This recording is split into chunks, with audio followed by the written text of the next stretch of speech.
Ինչ է նախանձը։ Նախանձը,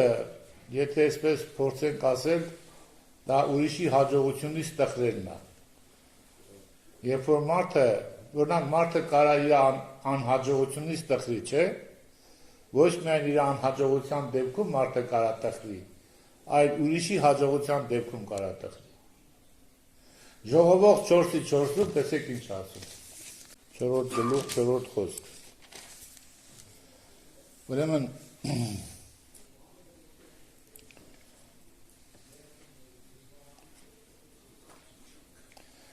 ու ես ամեն աշխատությունը եւ ամեն հաջող գործը տեսա, որ անոնց համար մարդ իր ընկերին կնախանձի, ասիկալ ունայնություն ու հոգիի տանջանք է։ Ուրեմն նախանձը փաստորեն հոգու տանջանք է իրանից ներկայացնում։ Մարդը իր ընկերին անգամ կնախանձի։ Նախանձը, եթե այդպես այդ բառը վերլուծենք, նախանձ, այսինքն առաջ ես, առաջ իմ անձը։ Հաշվի առնելով սիրելի եղբայրներ, մարդ իր ընկերոջը կարա նախանձի, ուրեմն եթե դու մի հաջողություն ես ունենում, մարդիկ սովորաբար, չէ, լավ լուրը, բարի լուրը անմիջապես ուզում են փոխանցել ուրիշներին, չէ, վատ լուրը չեն ուզում փոխանցեն, բայց բարի լուրը, լավ լուրը ուզում են փոխանցեն։ Մի բարի բան որոնում է, ուզում ես անմիջապես ասացել ես։ Դրա համար հաշվի չեն առնում, որ մարդը կարա այդ բարի լուրը, որ դու ասես, դու ինչ-որ մի հատ հաջողություն ես ունեցել։ Երբ որ դու ուրիշին պատմես, դու կարաս այդ ուրիշին տխրացնես։ Դրա համար չպետք է որ բանանես, այդ բարի լուրը չպետք է որ դու գնաս ամեն մեկին պատմես, շտապ պատմես, դու կարծիքով որ դու ուրախացել ես, ինքն էլ պիտի ուրախանա, այնինչ դու իրան տխրացնում ես։ Ուրեմն նախանձը դա ինչ է, մենք կարդացինք Գաղատացի 5-ի 20-ում, որ նախանձը դա մարմնի գործ է դա մարմնի։ Դու մի հատ ենթադրենք մի հատ լավ գործ ես շահել, տուն ես արել կամ մեքենա, ասում է, տես ասենք, բանա ինքը ոնց է, ավել բայց գլխի չունեմ, էլի նախանձում է։ Դե շատ հաճախ նաև ինչ ա եղել, գնացել են խազդեր են արել մեքենայի վրա, բան նախանձից։ Նախանձը եղբայրն չարիքի աղբյուր է եւ մարդուն կբերի չարիք։ Նախանձը փաստորեն ինչի արդյունքն է։ Մեր մեջ գործող ինչի մեղքի արդյունքն է, չէ՞։ Մեր մեջ գործող մեղքը նաեւ այդ հատկություն ունի, նախանձ, ունի նախանձի հատկություն։ Նախանձը մեզ բերում անկարգություններ։ Երկրորդ Կորինթացիս 12-րդ գլխի մեջ Երկրորդ Կորինթացիս 12-րդ գլուխ 20-21 համարներում կարդում ենք Երկրորդ Կորինթացիս 12-րդ գլուխ 20-21 համարները։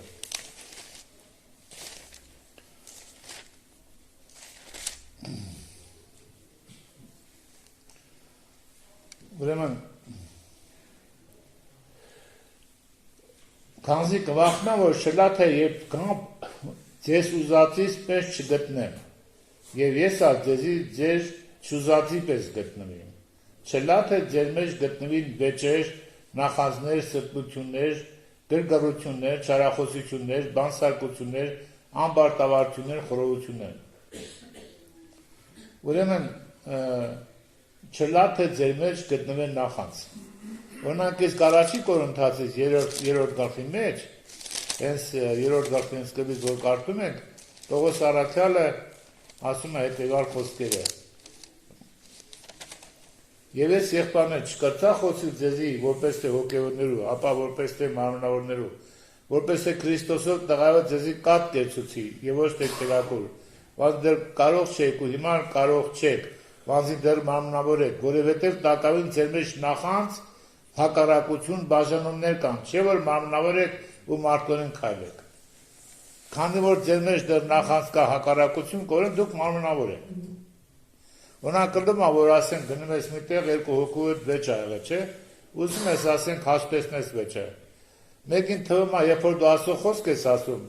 մեկին թվում առանցին խոսում, մեկին թվում է թե դու իրա կողմից ես։ Նրան հետ ես խոսում, նրան էլ թվում է թե դու իրա կողմից ես։ Բայց դու ոչ նրա կողմից ես, ոչ էլ նրա, դու Աստծո խոսքի կողմից ես։ Հիմա եթե ասենք Պողոս առաքյալը ասում է, քանի որ ձեր մեջ նախանց կա, ուրեմն դուք մարմնավոր եք։ Ես ասում չեմ կարող ձեզ հետ խոսել որպես թե հոգևորների։ Օրինակ ասենք, երբ որպես հոգևորի խոսես, կարող է քեզի ասեն, «Էս ով է այս մարդը էլի»։ Բայց հոգևոր մարդու հետ ոնց խոսես։ Հոգևոր ձևով չխոսես, եթե հոգևոր ձևով չես խոսելու, ինչ գործ ունենք դրանց հետ։ Ուրեմն տեսեք, հիմա փաստորեն այստեղ նախանձը մեղքա թե մեղքերա, ոնց է կարծում։ Մեղքի թվում է, չէ՞, պատկանում արը։ Այո, կոնկրետ մեղքա, չէ՞։ Նախանձը օրինակ խանգարում է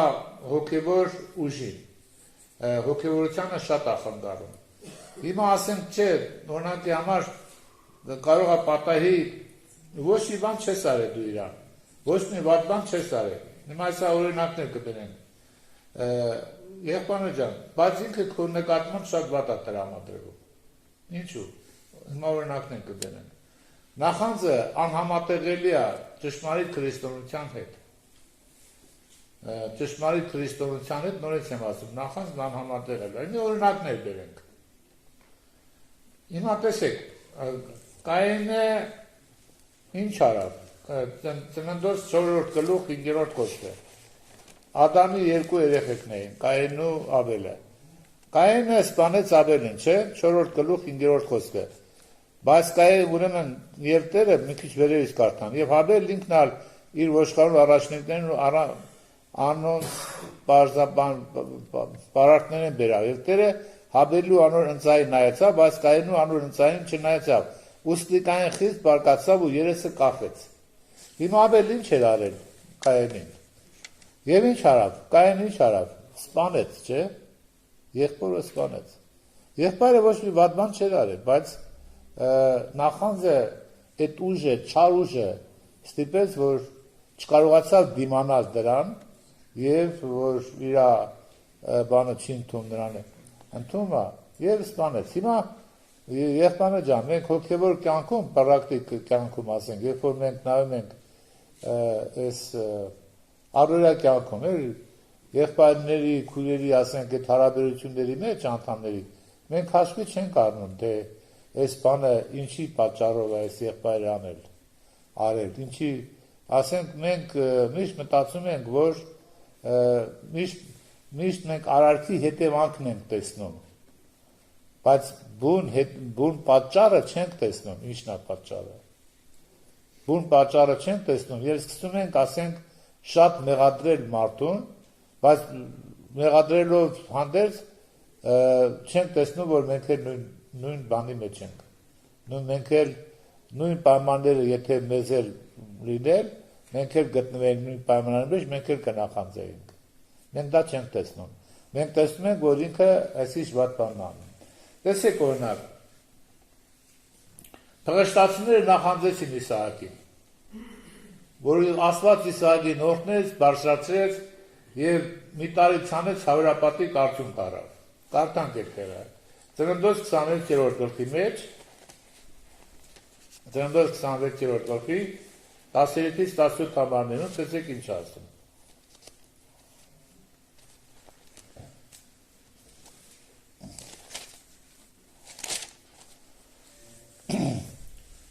Նու 12-ից կարդամ։ Եվ Իսահակ այն երկրի մեջ ցանեց ու այն տարին հարյուրապատիկ արդյունք քաղեց։ Եվ Տերը օրհնեց զանիկա, ու մարդը բարձրացավ, երթալով մեծացավ, այնպես որ խիստ մեծ եղավ, եւ ունեցավ ոչխարներ, արջարներ, շատ ծառաներ, ու փղշտացիկ նախանձեցան անոր։ Ինչ էր արել, ոչ մի բան նրան չէր արել, չէ՞։ Բայց նրանց մեջ նախանձ կար, նախանձեցան, մեղք կար, այդ մեղքի արդյունքն է։ Եվ իր հորը Աբրահամի օրերը իր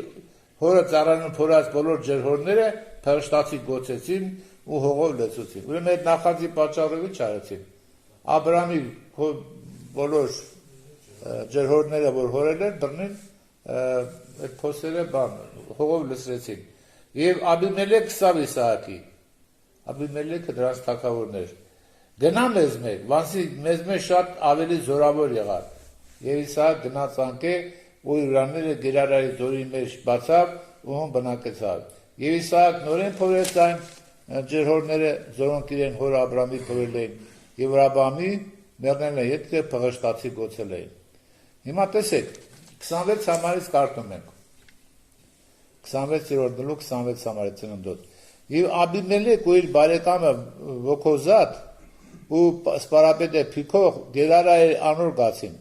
Եվ Իսահակ ըսավ անոնց. Ինչ պատճառով ինձ եկաք, որովհետև զիս ատեցիք ու զիս ձեզ մե վռնդեցիք։ Եվ անոնքսին ստուգի տեսանք, որ Տերը քեզի հետ է։ Ուսինք հիմա մեր մեջ ասենք մեր ու քու մեջ տեղ երթում մլա եւ քեզի հետ ուխ տնենք։ Ինչ ասում թագավորը։ Ստուգեցինք ու տեսանք, որ Տերը քո հետ է։ Հիմա ո՞ց տեսանք Տերը իր հետ է։ Ինչի՞ց երևաց, որ Տերը Իսահակի հետ է։ Ստուգեցինք ու տեսանք ասում, որ Տերը քո հետ է։ Ինչի՞ց։ Որտեղ որ Իսահակ ունենում էր հաջողություններ, չէ՞։ Հավերապատիկ արդյունք ունեցավ, տեսստեղ ասմա նախորդ կարդացինք ասեն, ունեցավ ոչխարներ, արշարներ, ծառաներ, փղշտացիկ նախատեսան անոր։ Ուրեմն այստեղ մենք տեսնում ենք, որ երբ որ Տերը մեկի հետ ալնում, երևում է դա։ Շատերին ասում են, եղբայր Տերը իմ հետ է։ Ես ինչ անում եմ Տիրոջը, բա որ Տերը քո հետ է, մենք քիչ ենք տեսնում, որ Տերը քո հետ է։ Չգիտեմ, պարզեմ ասեմ, եղբայրներ ջան։ Ինչա՞։ Պրակտիկ բան, այո։ Հիմա տեսեք հաջորդ կամարը, ասում է 29 համարը, ասում է, որ տեսանք, որ Տերը քո հետ է, հիմա արի երթում արա։ Երբ որ դու տեսնում ես, որ Տերը մեկի հետ է, քո վրա վախ է գալու, գիտեք, վախենում ես։ Եթե իմանա, որ Տերը ասենք իմ հետ է, ինձանից կվախենան, դրա համար ինչ եղավ, ասում է։ Եվ անոնք ասին, ստուգի տեսանք, որ Տերը քեզի հետ է, 28 համարն եմ կարդում։ Ուսինք հիմա մեր մեջ, այսինքն մեր ու քո մեջ տեղ երթում մելա ու քեզի հետ ուխ տնենք, որպեսզի մեզի գեշություն չնես։ Ինչպես մենք քեզի բան մրջրինք, մենք թե քեզի աղեկություն ըրինք ու քեզ խաղաղությամբ ուղարկեցինք, դուն հիմա Տիրոջ օրհնյալն ես։ Եվ ինքը անոնց խնջույք հրավ, այսինքն վախում էին, ասում են ուխտ, արի ուխտ անենք, որ մեզ գեշություն չանես։ Հաշտություն կնքենք։ Այո, երբ որ Աստված մարդու հետ ալինում, մյուսների բանի վրա վախ է գալիս, շրջապատի վրա։ Օրինակ ուրիշ տեղ կարդամ։ Նման, 30 կարդացի ու կիսատ թողի, ճիշտ է։ Եվ Աստված սավ Հակոբ, ելիր ու դեպի Բեթել գնա ու հոն բնակը եւ հոն սեղան մշինե, ասում որ քեզի երեցավ։ Քու եղբորդ Եսավի 30 փախած ադներ։ Եվ Հակոբ իր ընտանիքի բոլոր իրեն հետ եղողները սա ձեր մեջ եղող օտար աստվածները վերցուցեք ու մաքրվեցեք եւ հանդերձնիդ փոխեցեք եւ ելնելով դեպի Բեթել վերթանք ու հոն սեղան մշինեմ Աստծո, որ իմ նեղության օրը սինձի լսեց ու իմ գացած ճամփուս մեջ սինձի հետ էր եւ իրենց ձեռքը եղած բոլոր օտար աստվածները եւ իրենց ակաժի եղածողերը Հակոբ արին Հակոբի տվին եւ Հակոբ թաղեց զանոնք Սիվքենի մոտ եղած բևետնի տակ եւ ճամփա իլար եւ իրենց բոլորտիքը եղած քաղաքներուն վրա Աստծո վախ ընկավ։ Տեսնում եք 5-րդ խոսքը։ Ծննդոց 35 եւ ճամփա ելան եւ իրենց բոլորտիք եղած քաղաքներուն վրա Աստծո վախ ընկավ ու Հակոբի որդիներուն ետևեն չինգան։ Երբ որ այդ կուրքերը թաղում են, իրանց իշքան կուրքեր կա բևետնի տակ թաղում են, այսինքն մաքրվում են, սրբանում են, այդ ժամանակ ժողովրդի մեջ վախ ընկնում։ Կանանք մի ուրիշ տեղ է դմաս կարդանք, որ էլի շրջակա ժողովրդի մեջ վախ ընկնում։ Էլի տենց նույն ձևի վախ ընկնում, երբ որ ինչ է տեղի ունենում, հիմա ասեմ։ Կարծեմ երկրորդ մնացորդաց 17-ն է, հիմա նայենք։